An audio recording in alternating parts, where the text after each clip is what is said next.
Dobrodošli na kanal Idealni recept za sve. Evo napokon radimo u realnom vremenu. Danas pravimo krosane na neki moj način i sa mnom je moj divni gospodin kuće, kako ga ja zovem. Javi se, sunce moje. Dobar dan svima.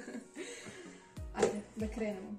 Brzo, jer s obzirom da se krosani prave dugo. Jesi spreman?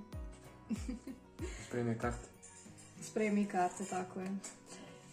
Ovo je sad sastojka što će biti potrebno, jeste jedan kvasac. Njega ćemo da izmolimo. Što je sitnije moguće, jer on se svakako diže, a sve što je krupniji dizat će se sporije, onda on treba onih 15 minuta. Ovako on će vam trebati možda nekih 5 do 10 minuta. Prelivamo sa 220 ml mlakog mlijeka. Uvijek zaboravim kašikicu. Može i sojim ćemo. Dodajemo jednu malu puniju supanu kašiku kristal šećera i jednu malu puniju kuhinsku kašiku, sam htjela da kažem, supanu kašiku brašna. Dok čekate da se kvasac aktivira, pripremite 250 g margarina i ostavite ga na sobnoj temperaturi da se on lepo, kako da kažem, pa da se otkroji, da bude sobna temperatura, bude mekši, tako je, da. I pripremite do 200 ml vode, ja ovdje imam 300 za svaki slučaj jer zaista nikad se ne zna. So, oko kilogram brašna, ali to sve zavisi kako je brašno, možda će vam kilogram biti čak i previše. I pripremite 7 supenih kašika ulja. Čekamo da nam se kvasac aktivira. I to je cijela matematika. I evo kako on izgleda na kraju. E sad ovdje ćemo da dodamo tih 7 supenih kašika ulja.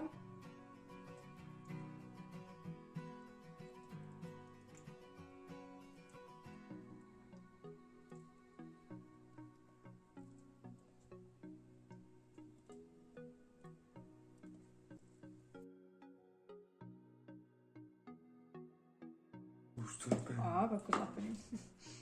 Dodat ću samo malo vode, zašto znam da sigurno da će trebati. I postepeno. I ovdje imam onih premerenih kilogram, kao što sam rekla.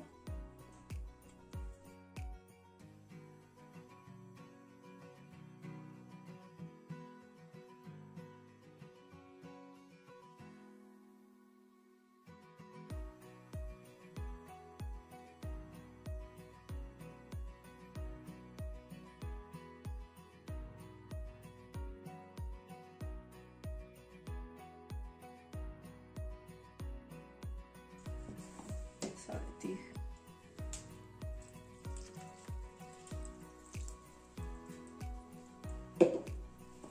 to je onih 300 ml vode sam ubacila unutra. Sad imamo će kada pravimo uštipke.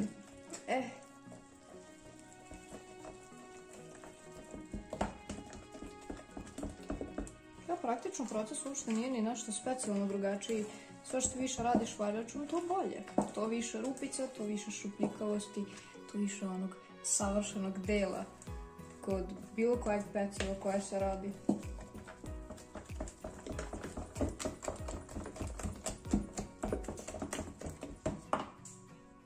Ne, možda ti meni jednom budeš napravio krosan. Možda.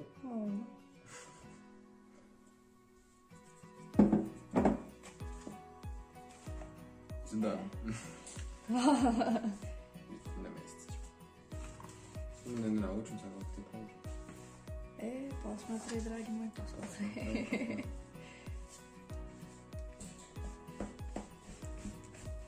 Mogu li tebe da pustim ovo da radiš onda ako već hoćeš da odmah te naučim? Što nam ti ću? Hoćeš? Evo želim. Ja sam očekivao da će mi da. Ajde, da vidimo. Od dole ka gore, znači malo ovako iskriviš.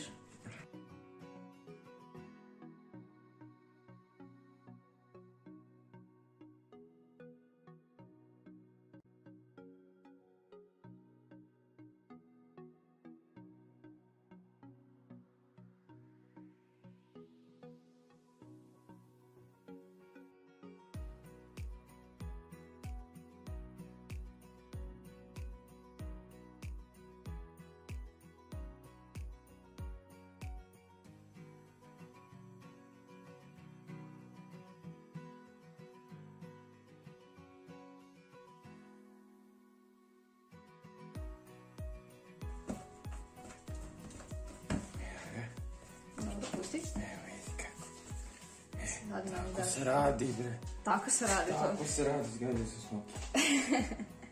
Šta radi Smoky na podu? Treba da me pitam. Mene da pitaš? Da, ja sam zavisnik Smokija.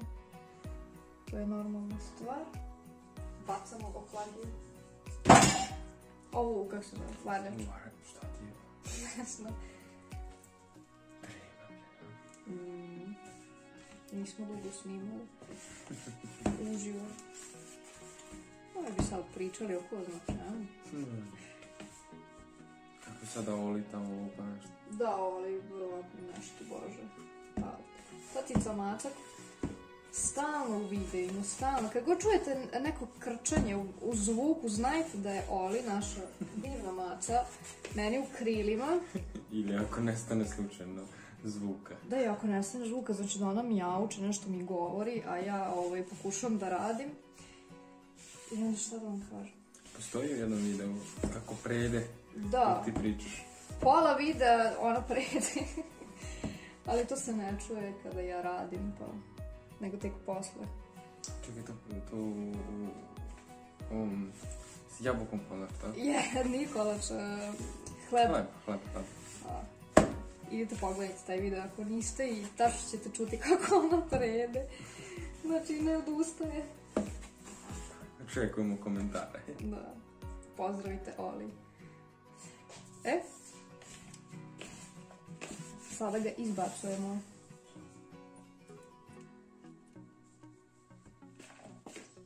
Šta radite s zeckovarnim jezikom? Da, imamo i Zeku isto. Mi smo porodica životinja. Zeka šeta. Pokušava da privuče pažnju tacu. Čujem ovdje sa strane nekom kinekom. Da. Skakutenje. Male korake. Nikako da mu odsečemo nokte. Jer kad mu odsečemo nokte, on se ne čuje uopšte. Potpuno tišina. Možda ga nađemo pa. Da, ne možemo da nađemo. Posuda ide na pranje, jer testo odmara na stolu. Pravite jako veliku grešku kada ostavljate testo u posudi, jer mu smanjujete prostor da se onda i popodigne. Suširi. Tako je. Da mu...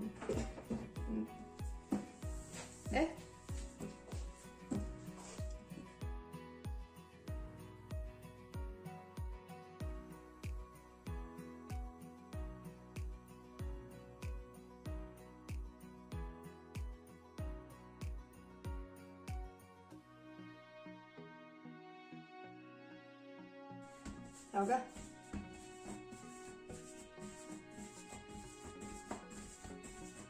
Oblikovano u loptu.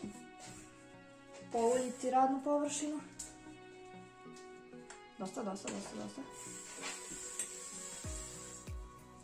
Tu ga ostavljamo, da je malo rupšno.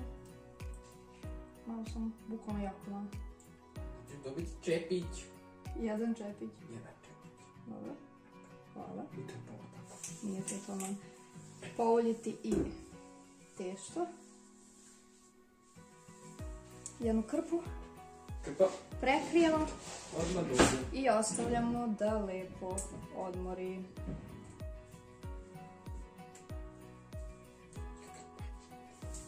Šuškati ga. Šuška malo. I sad, 40 minuta gledamo. Evo kako mu porastu testo. Wow. Jako je penasto. Jeste. Da.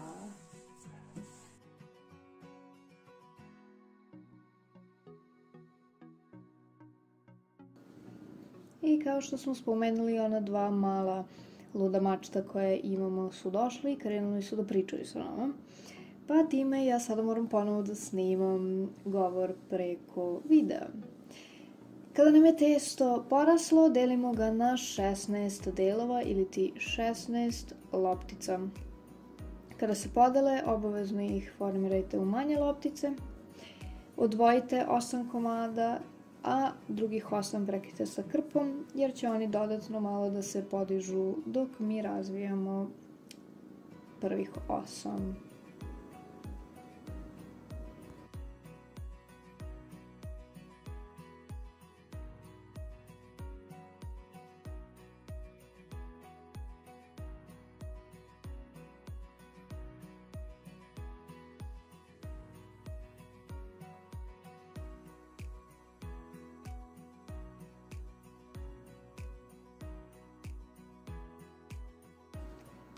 Kada se razvila prva loptica, na nju stavljamo rendani margarin, ali ako vam je margarin i previše mekan, vi možete da ga mažete, ne morate ga rendati, to je sve stvar izbora, efekat je isti. I tako ćemo na svaku lopticu, sem na poslednju, znači na 7 lopta, razvučenih loptica ćemo stavljati margarin, a na 8 nećemo stavljati ništa.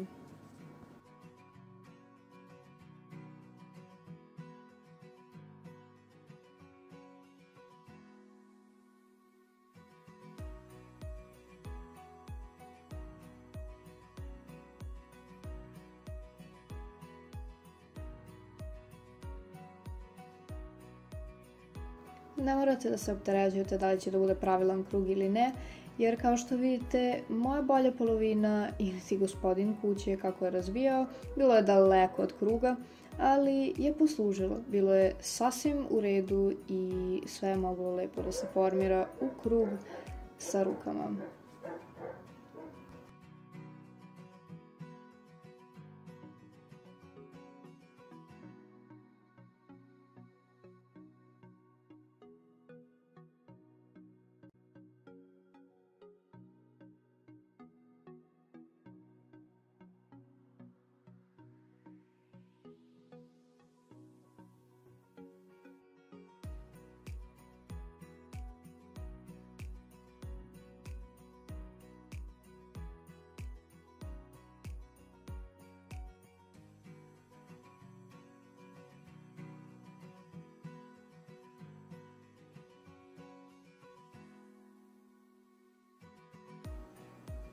I kada smo razvukli onu posljednju, samo ćemo malo da pritisnemo sa rukama i ostavljamo je sa strane da odmori, jer sada ćemo da razvijamo i ostalih 8, pa se vidimo i kada to završimo.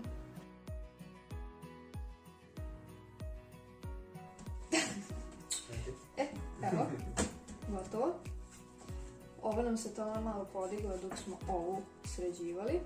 Ostavljamo sa strane, prekrivamo sa krpicom i sada nastavljamo sa razvlačenjem pun krug. Spreman ti za to? Spreman, mislim. Izvolite vašu klagiju. Hvala lepo. A.k.a. moju klagiju. A.k.a. 4. 47.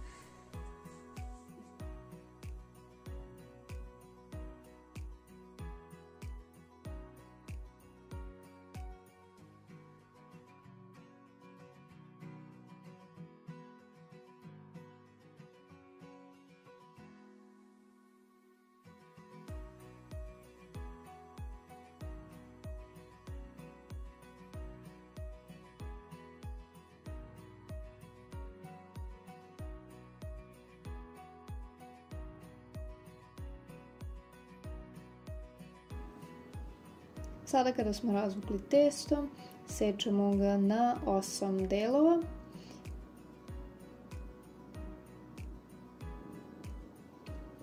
Kada ih presečete na 8 delova, to vam je za veće krosane. Ako želite manje krosane, onda samo jedan trougao prepolovite na pola.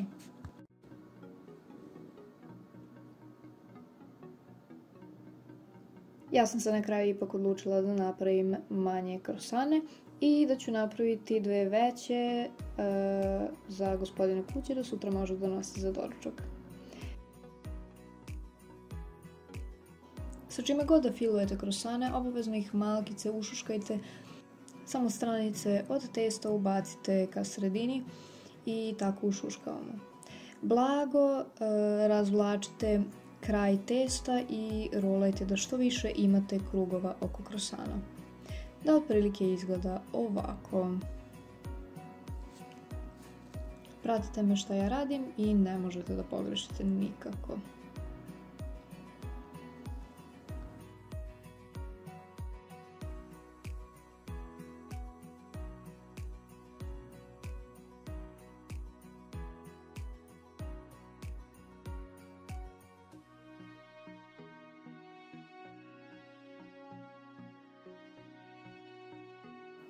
Svaki croissant bi bilo najbolje da čim ga oblikujete, ređete u pleh na papir za pečenje, pa ih tako oblikovane ostavljamo na sobnoj temperaturi ili na neko toplo mesto da oni odmaraju 20 minuta pre pečenja.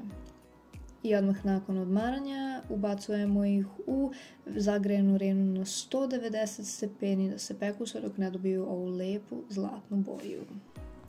I evo nas, stigli smo do kraja. Evo kako izgledaju. Nadam se da vam se dopada i mi smo otvorili jednu čisto da vam pokažemo kako izgledaju iznutra. Iako su mekane i ovo nije tvrdo kao što vidite. Ove su sad tek pečene, izašle. Neki su sa euro kremom, neki su prazne. Za moju ljubav su prazne. Ove su sad izašle. Jednu stvar koju bi trebalo da vam kažem jeste da ja ovog puta nisam stavljala sol unutra zato što sam želela da budu neutralne. Šećer, za one koji ne znaju, su jako dobra zamena za jaja što se tiče ove boje. Oni uopšte nemaju jaja prelivene preko sebe. Zato uvijek dodajte malo više šećera ako želite da dobijete ovakvu boju. U bilo kojem pecivu zaista nije važno. A ako želite da dodate so, odmah da znate da se ukus menja. Nemojte da vas zavarava to što ima malo više šećera jer se šećer zaista nosi. On je čisto radi ove savršene zlatne boje i da naravno i nazad dobijete boju. To bi bilo to od nas. Ljubav, hvala ti što si mi pomogao. Ništa. Nadam se da ćete probati recept i nadam se da smo vam pokazali tehniku najlakše i najbrže kako možete napraviti kroasane, male, velike, kako vama više odgovara. Ako budete probali, obavezno mi javite na Instagram stranici. I ako vam se dopalo, ostavite mi jedan like, komentarišite mi, napišite mi samo dobar dan i ja ću biti sasvim zadovoljna. I naravno podelite ovaj video ili bilo koji drugi koji vam se dopada sa vašim prijateljima, porodicom, komšijama, sa kim god želite. Ja vam želim divan i uspešan dan. Doviđenja! Doviđenja.